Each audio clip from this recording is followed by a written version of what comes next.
નમસ્તે મિત્રો, તમે પણ YouTube વિડીયો બનાવી રહ્યા છો એટલે કે તમે YouTube પર કન્ટેન્ટ અપલોડ કરો છો, પરંતુ શું તમને લોકોને ખબર છે કે હવે YouTube પર વિડીયો બનાવવું થોડુંક અઘરું થવાનું છે?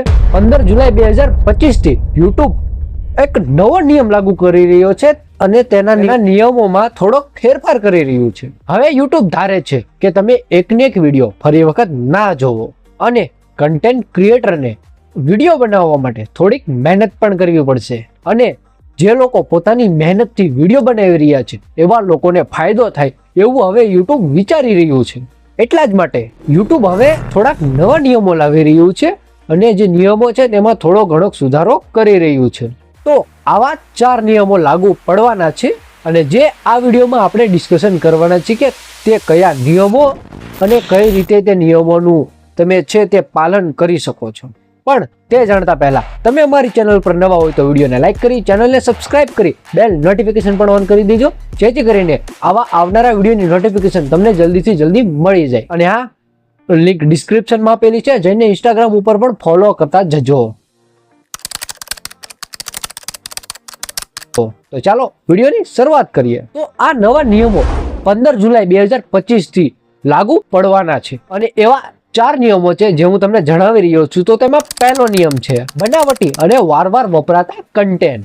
બીજો નિયમ છે AI નો ઉપયોગ અને પોતાની મહેનત ન કરવી. ત્રીજો નિયમ છે ક્રિએટિવિટી અને ઓરિજિનલિટી. અને ચોથો નિયમ છે લાઈવ સ્ટ્રીમ માટે ઉંમરની મર્યાદા. આવા 4 નિયમોમાં થોડો ઘણો ફેરફાર થવાનો છે જે આપણે ડિસ્કશન આ વિડીયોમાં સ્ટેપ બાય સ્ટેપ કરીએ. તો પહેલો નિયમ જે છે બનાવટી અને વારવાર વપરાતા કન્ટેન્ટ ઉપર એક કડક કાર્યવાહી થશે. YouTube હવે તેવા વિડીયોને ટાર્ગેટ કરશે કે જેમાં વારે વારે એકને એક ઓડિયો અથવા એકને એક વિડીયો, એકને એક જે ફોટો અથવા જે એકને એક કન્ટેન્ટનો ઉપયોગ કરીને વિડીયો બનાવ્યો હોય તો તેવા વિડીયોને હવે YouTube ટાર્ગેટ કરવાનું છે. જેમાં જે લોકો જે કંઈક નવું કરવાને બદલે જે જૂનું છે, જે જૂનું મટીરિયલ છે તેને જ ઉપાડી અને નવો એક વિડીયો બનાવી નાખે છે. તો YouTube હવે મેનલી તેવા લોકોને ટાર્ગેટ કરી રહ્યું છે, તેવા વિડીયોને ટાર્ગેટ કરવાનું છે. જેમ કે AI દ્વારા બનાવેલ વિડીયો, ટેક્સ્ટ ટુ સ્પીચ એટલે કે શબ્દોથી બનાવેલ ઓડિયો અથવા અવાજ જેવા વિડીયોને કોઈ પણ ફેરફાર કર્યા વગર તમે વારે વારે તે વિડીયોમાં વાપરો છો તો હવે તે ચેનલ મોનિટાઈઝ થશે નહીં. YouTube તેનું મોનિટાઇઝેશન જે છે તે રોકી દેશે. તો ત્યારબાદ બીજો મુદ્દો છે કે AI ના ઉપયોગ ઉપર વધારાની નજર છે YouTubeની. જો તમારો વિડીયો ફક્ત ને ફક્ત AI દ્વારા બનતો હોય, તેના ફોટા, તેના વિડીયો, તેની સ્ક્રિપ્ટ, તેનું એડિટિંગ બધું AI દ્વારા જનરેટ થતું હોય, તેમાં તમારી પોતાની કોઈ પણ ક્રિએટિવિટી ન હોય, તો હવે YouTube તેવા વિડીયોને મોનિટાઇઝેશન કરશે નહીં. તેવા વિડીયોને ફક્ત માસ પ્રોડક્શન કન્ટેન્ટ ગણવામાં આવશે. તેવા વિડીયોથી હવે તમે પૈસા કમાવી શકશો નહીં. જો તમે પણ લોકો AI દ્વારા પોતાનો વિડીયો બનાવો છો તો તેમાં તમારી થોડી ક્રિએટિવિટી ઉમેરો. તેમાં સ્ક્રિપ્ટ અથવા વિડીયો અથવા ફોટો અથવા તો તેનું વિઝ્યુઅલી જે છે તે તમારી રીતે થોડુંક એડ કરો. તેને સંપૂર્ણ રીતે AI દ્વારા જનરેટ ના કરો. ત્યારબાદ ત્રીજો મુદ્દો છે ક્રિએટિવિટી અને ઓરિજિનલિટી છે તેના પર ભાર મૂકવામાં આવશે. એટલે કે હવે જે સાચા ક્રિએટરો છે, જે પોતે પોતાની મહેનતે જે વિડીયો બનાવે છે, જે તેવા લોકોને છે તે જે ફાયદો થશે તેવું એ હવે YouTube ધારે છે. YouTube છે તે હવે ફક્ત વ્યૂઝ નહીં જોવે, તે તમારા વિડીયોની ઓરિજિનલિટી અને તેની વેલ્યુ પણ જોશે અને તેના દ્વારા જ તમારી ચેનલને મોનિટાઇઝેશન કરવામાં આવશે.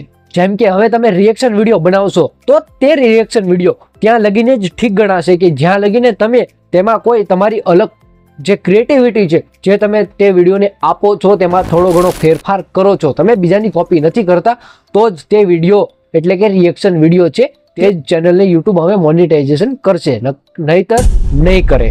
ચોથો નિયમ છે કે લાઈવ સ્ટ્રીમ માટે ઉંમરની મર્યાદા. તો આ નિયમ છે તે 22 જુલાઈથી, તે 15 જુલાઈથી અમલમાં નથી આવવાનો, તે 22 જુલાઈથી અમલમાં આવવાનો છે. એટલે કે 22 જુલાઈ 2025 થી આ નિયમ અમલમાં આવશે કે હવેથી તમારે જે લાઈવ સ્ટ્રીમિંગ કરવી હોય તો તમે 16 વર્ષથી ઉપરની ઉંમર તમારી હોવી જોઈએ. 16 વર્ષથી નીચે જો તમારી ઉંમર હોય તો તમે લાઈવ સ્ટ્રીમિંગ નહીં કરી શકો, અથવા તો તમારે કોઈ ગાઈડ, તમારા માતા પિતા અથવા તમારો કોઈ સુપિરિયર એટલે કે તમારી સાથે કોઈ એવું મોટું હોવું જોઈએ 16 વર્ષથી ઉપરનું કે જે તમને ગાઈડ કરતું હોય, તો જ તમે લાઈવ સ્ટ્રીમિંગ કરી શકશો. તો આ હતા તે 4 નિયમો કે જે હવે YouTube ફેરફાર કરી રહ્યું છે. હવે આપણે જાણીશું કે કોને કોને આ જે નવા નિયમો છે તે અસર કરશે અને કોને કોને અસર કરશે નહીં. તો આમાં હવે આપણે પ્રકાર, પરિણામ અને શરતો તે રીતે 3 મુદ્દામાં આપણે જાણીશું. તો પહેલો છે કે AI જનરેટેડ વિડીયો. તો તેની જે ચેનલ હોય છે તે ડિમોનિટાઇઝેશન થઈ શકે છે કે જે લોકો AI દ્વારા જે વિડીયો બનાવી અને અપલોડ કરતા હતા તેમની ચેનલ ડિમોનિટાઇઝેશન થઈ શકે છે. તો તમારી ચેનલ ડિમોનિટાઇઝેશન ન કરવી હોય તો શરત ફક્ત એટલી જ છે, ફક્ત AI દ્વારા જનરેટ જે છે તે વિડીયો ન હોવો જોઈએ, તેમાં તમારો થોડી ઘણી પણ ક્રિએટિવિટી હોવી જોઈએ, તેમાં તમારા દ્વારા કોઈ પણ ફેરફાર થયેલો હોવો જોઈએ. બીજું છે રિએક્શન ક્લિપ કમ્પિલેશન.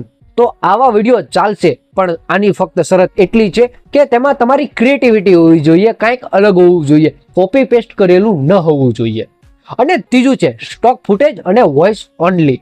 તો આવામાં પણ તમારી ચેનલ ડિમોનિટાઇઝેશન થઈ શકે છે કે જો તમે તે વિડીયોમાં કોઈ પણ ફેરફાર ન કર્યો હોય, તમે એક ને એક વિડીયો વારે ઘડીએ અપલોડ કરતા હોય જેમાં તમે કોઈ પણ પ્રકારનો ફેરફાર ન કર્યો હોય, તેમાં કોઈ પણ પ્રકારની વિઝ્યુઅલી તમે ફેરવી ન હોય તો તમારી ચેનલ ડિમોનિટાઇઝેશન થઈ શકે છે. અને ચોથો છે ઓરિજિનલ અને સેલ્ફ મેડ વિડીયો માટે, કે આવા લોકોને કોઈ પણ પ્રકારનો ખતરો નથી, જે પોતે પોતાની મહેનતથી અને સાચી લગનથી જે વિડીયો બનાવે છે તેમને યુટ્યુબ કોઈ પણ પ્રકારની હાનિ નથી પહોંચાડવાનું. તે સંપૂર્ણ રીતે સુરક્ષિત છે, તેમના વિડીયો પણ સુરક્ષિત છે.